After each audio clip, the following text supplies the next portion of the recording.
নমস্কার সবাইকে। Respected all teacher, একটা কোশ্চেন ছিল জানার। ধরে নিন আমরা সকল কর্মচারীরা মিলে ওপিএসকে লাগু করার জন্য অন্য কোনো পার্টির সরকারকে নিয়ে আসলাম। এখন ওই সরকার আসার পরে ওই সরকার ওপিএস লাগু করে দিল, আমরা সবাই তো হ্যাপি। এখন ধরে নিন 10 বছর বা 15 বছর পরে ওই সরকার তো আর কোনো ফান্ড দেবে না, এনপিএসের জন্য কোনো ফান্ড দেবে না, কারণ ওপিএস চালু হয়ে গেছে। তো এনপিএসের জন্য যদি ফান্ড না দেয় তাহলে আমাদের এনপিএসের ফান্ডও এমনিতেই আর বাড়বে না।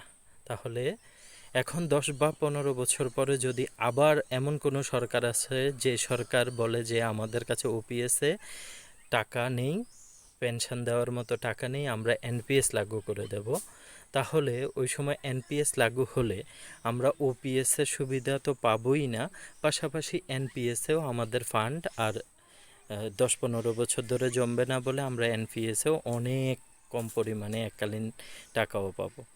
তাহলে এখানে একটা কোশ্চেন, ওপিএস লাগু করা সেটা কি কোনো সরকার তার যে 14% দিচ্ছে সেটা থেকে দূরে সরে যাওয়ার জন্য নয় তো?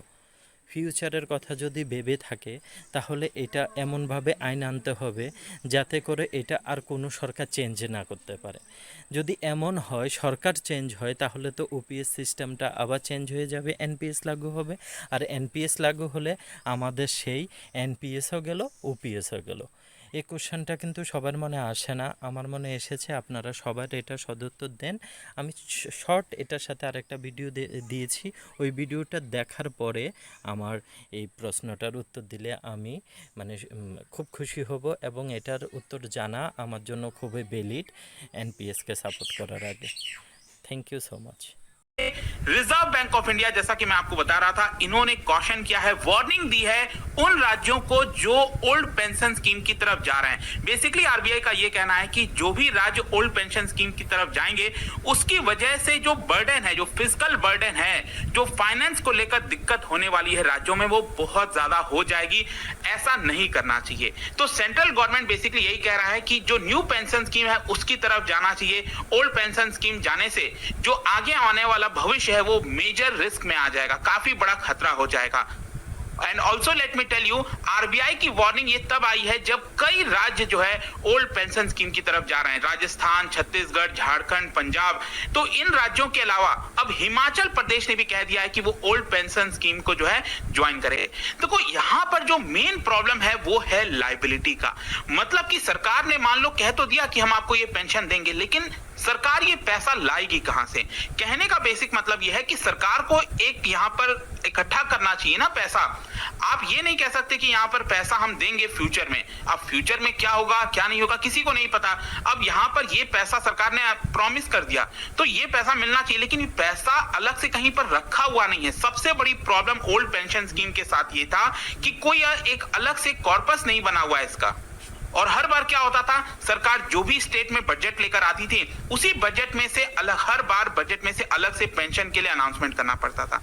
तो जैसे कि आपको बताऊंगा, अगर मान लो आप प्राइवेट कंपनी में हो, ठीक है, प्राइवेट कंपनी में तो आपको कोई पेंशन मिलता नहीं, वो तो आपको खुद से अपने आप को तैयार करना होता है। जो भी आपकी सैलरी होती है उसका कुछ परसेंट आप इंश्योरेंस वगैरह में लगा देते हैं ताकि रिटायरमेंट के बाद आपको लगातार कुछ ना कुछ पेंशन मिल सके, आप इन्वेस्टमेंट करते रहते हैं। तो प्राइवेट में वैसा चलता है, लेकिन सरकारी में यहाँ पर यही प्रॉब्लम हो रही थी बार बार कि राज्यों के पास पैसे बच नहीं रहते। हर साल क्या होता है, ये पेंशन लायबिलिटी बढ़ती जाती है। जैसे मैंने आपको बताया ना, डीएनएस अलाउंस वगैरह हो गया, तो ये बढ़ता जाएगा डीएनएस अलाउंस, और राज्यों के ऊपर भार आता जाएगा। और आपको पता ही है कि हेल्थ फैसिलिटीज जैसे जैसे बेटर होती जा रही हैं, लोगों की लाइफ एक्सपेक्टेंसी बेटर हो रही है, और लोग ज्यादा जी रहे हैं तो पेंशन भी ज्यादा देना पड़ेगा। देखो मैं ये नहीं कह रहा हूं कि लोग ज्यादा जी रहे हैं कम जीना चाहिए, मैं ये नहीं कह रहा हूं, लेकिन मैं फाइनेंस के टर्म में बात कर रहा हूं कि अल्टीमेटली यहां पर जो राज्यों के ऊपर कर्ज है, जो फाइनेंस है, वो बहुत ज्यादा बर्डन में आता जा रहा है, ठीक है। और कहीं ना कहीं उसी को देखते हुए इसको सुधार करने के लिए यहां पर सरकार न्यू पेंशन सिस्टम लेकर आई थी। न्यू पेंशन सिस्टम, वैसे मैं बता दूं, ये अनऑर्गेनाइज सेक्टर के लिए स्टार्ट किया गया था वैसे तो, लेकिन 2004 1 जनवरी 2004 से सरकार ने कहा कि जितने भी एम्प्लॉइज हैं सेंट्रल गवर्नमेंट के, वो सबको इसके अंदर ले आया जाएगा। और फिर आगे चलकर जितने भी राज्य थे वो भी, उन्होंने भी न्यू पेंशन सिस्टम स्कीम को अपना लिया, क्योंकि ये ज्यादा बेटर है। वो मैं आपको बताता हूं कैसे। ये एक प्रकार से सेविंग्स एंड इन्वेस्टमेंट तरह का प्लान है।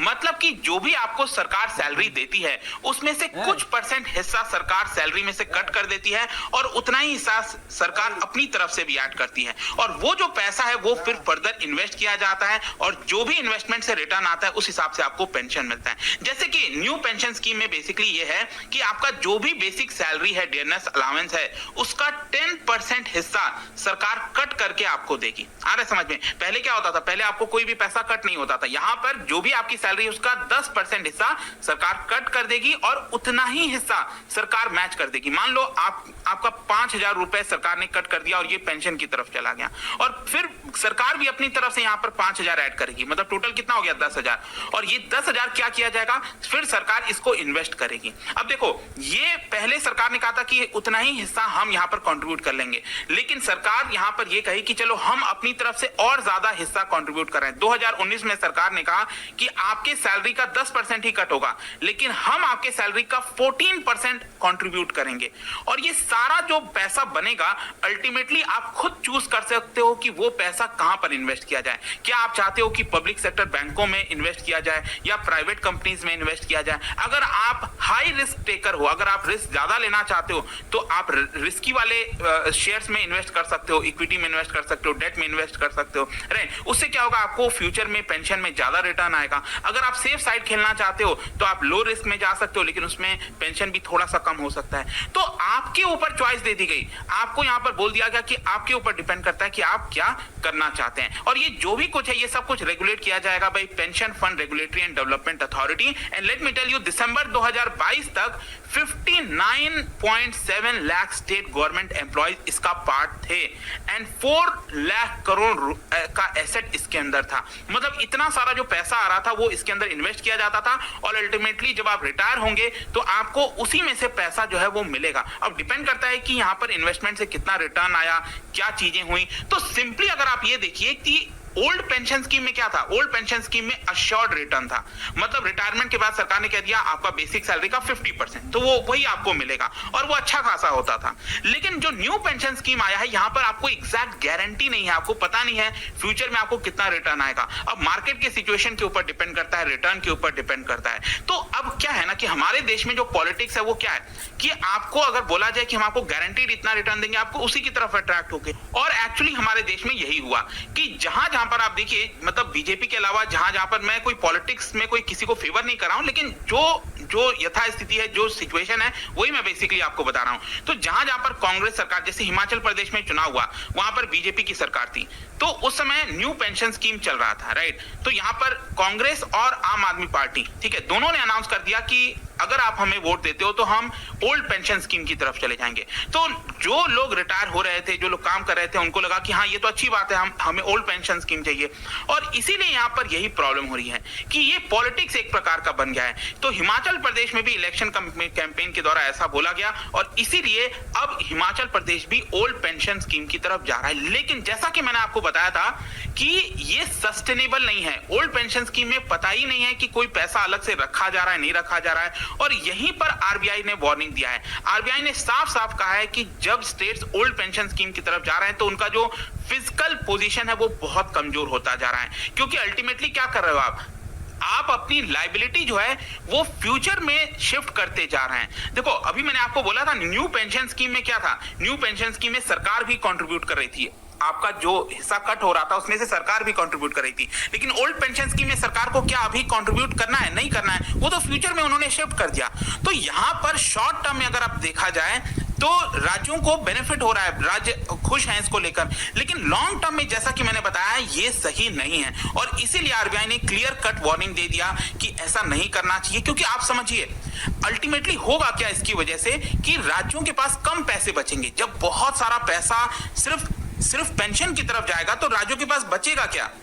इनफैक्ट मैं आपको यहां पर बता सकता हूं कि लगभग 1/4 मतलब 1/4 पैसा सभी राज्यों का सिर्फ पेंशन की तरफ चला जाता है। और हिमाचल प्रदेश में तो ये स्थिति बहुत खराब है। लगभग 80% पैसा, सोच के देखिए, जितना टैक्स रेवेन्यू आ रहा है हिमाचल प्रदेश के पास, उसका 80% पैसा अकेले सिर्फ और सिर्फ पेंशन में जा रहा है। तो राज्य सरकार का वेजेस, सैलरीज, पेंशन सब अगर आप जोड़ दोगे ना, तो उनके पास कोई पैसा ही नहीं बचता है डेवलपमेंट में। रोड बनाना है, इतनी सारी चीजें करनी है, तो वो कैसे होगा?